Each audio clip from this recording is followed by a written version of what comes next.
आज हम 8th grade अभ्यास पुस्तिका विषय है सामाजिक विज्ञान कक्षा 6 ये पाठ 1 के प्रश्नों के उत्तर लिखेंगे।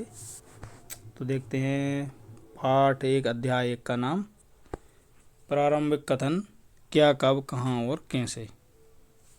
तो ये प्रश्न क्रमांक 1 है। भारत में लगभग 8,000 वर्ष पूर्व किन फसलों को उपजाना प्रारंभ कर दिया गया था। तो इसका विकल्प देखते हैं। ए गेहूँ चावल, बी गेहूँ जौ, सी गेहूँ मक्का, डी गेहूँ राई। तो इसका सही विकल्प है बी गेहूँ जौ। बी वाले विकल्प पे सही का चिन्ह लगाएं। प्रश्न क्रमांक 2 है। प्राचीन भारत में सामान्य जन द्वारा कौन सी भाषा समान रूप से प्रयोग की जाती थी। विकल्प हैं ए संस्कृत, बी प्राकृत, सी तमिल, डी हिंदी। सही उत्तर है इसका बी प्राकृत। बी वाले विकल्प पे सही का चिन्ह लगाएं। अगला है प्रश्न क्रमांक 3। पांडुलिपियों, अभिलेखों तथा पुरातत्व से प्राप्त जानकारियों के लिए इतिहासकारों द्वारा किस शब्द का उपयोग किया जाता है। तो विकल्प देखते हैं। ए सूचना, बी स्रोत, सी साहित्य, डी संस्मरण। सही उत्तर है इसका ए सूचना। ये वाले विकल्प पे सही का चिन्ह लगाएं। प्रश्न क्रमांक 4 है। गंगा नदी के दक्षिण में विशाल प्राचीन राज्य था। विकल्प देखते हैं। ए मगध, बी अवंती, सी मुंबई, डी ब्रह्मगिरी। सही उत्तर है इसका ए मगध। ए वाले विकल्प है सही का चिन्ह लगाएं। अब अगला प्रश्न है 5वां। ताड़ पत्थरों से बनी पांडुलिपि लगभग कितने वर्ष पहले लिखी गई थी।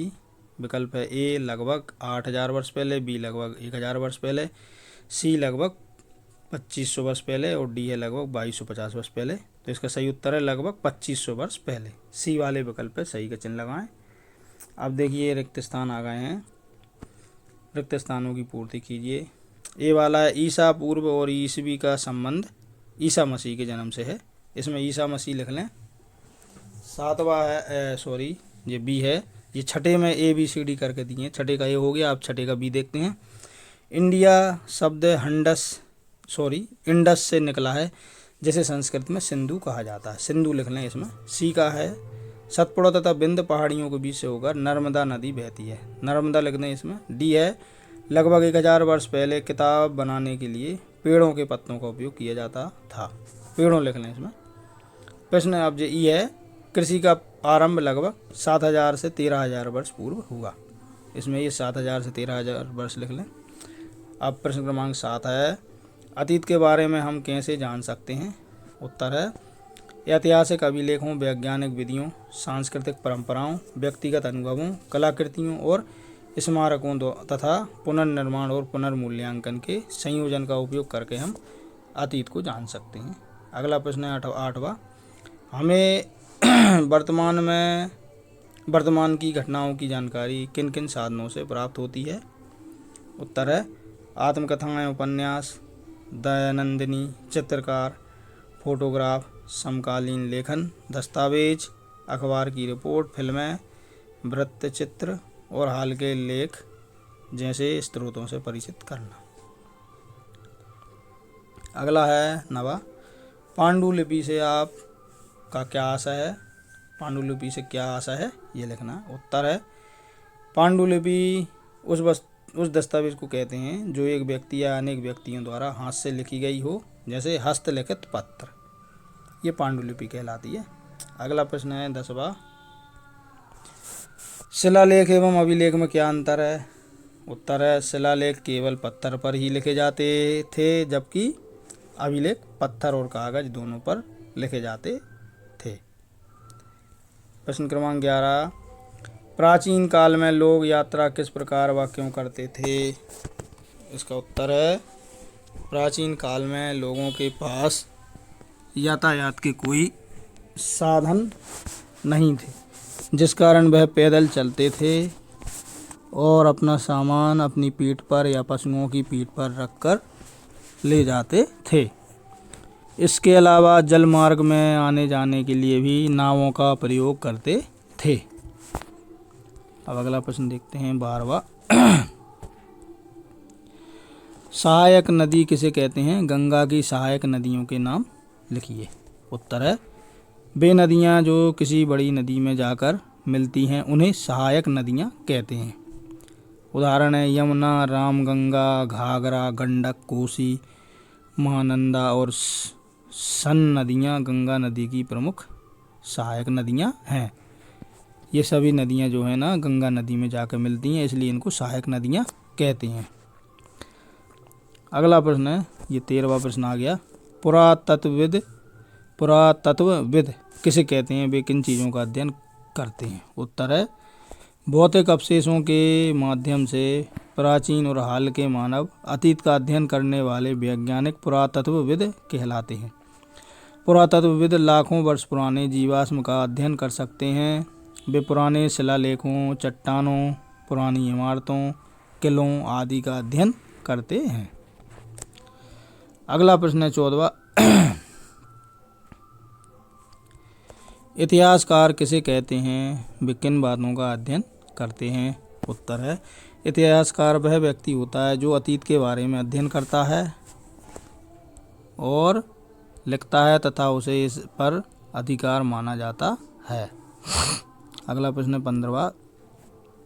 कॉमन एरा तथा बिफोर कॉमन एरा से क्या आशय है, लिखिए। उत्तर है शब्द कॉमन एरा को अंग्रेजी में बल्गर एरा के रूप में जाना जाता है, जो कि ग्रेगोरियन कैलेंडर की तारीखों को अलग करने के लिए होता है। यह इंगित करने का एक आधुनिक तरीका है कि वर्ष एक वर्ष पहले या एक वर्ष बाद है। बिफोर कॉमन एरा का उपयोग कई देशों में और विज्ञान, शिक्षाविदों आदि जैसे कई क्षेत्रों में किया जाता है। बीसी का अर्थ बिफोर क्राइस्ट। अगला प्रश्न है, ये देखिए, ये प्रश्न क्रमांक 16 है। दिए गए रेखा मानचित्र में निम्नांकित को दर्शाइए। ये देखिए, ये जो ये मानचित्र है, ये रेखा मानचित्र है। ये भारत का मानचित्र है। ये देखिए, ये पूरा भारत का मानचित्र है। इसमें हमको क्या करना है कि ये देखिए ऊपर ये गंगा नदी, ब्रह्मपुत्र नदी, ये सब सहायक नदियां हैं। पूर्वी पश्चिम तट, सतपुड़ा, धार, मरुथल, ये सब चीज़ें हमें ये इस मानचित्र पर दर्शाना है। तो ये देखिए आप ध्यान से, ये देखिए थार मरुस्थल यहाँ पर है। ये विंध्याचल, सतपुड़ा पहाड़ियाँ, गंगा नदी, सतपुड़ा, गारो पहाड़ियाँ, पूर्वी घाट, पश्चिमी घाट, ये जितने भी हैं सब अंकित हैं। आप इसको ध्यानपूर्वक देख के अपनी बुक में ये ध्यान से इनको रेखांकित कर लें, कहाँ पर इनको लिखना है। इसी प्रश्न के साथ हमारा ये पाठ यहाँ पर समाप्त होता है। अभी एक प्रश्न और रह गया है 17वां।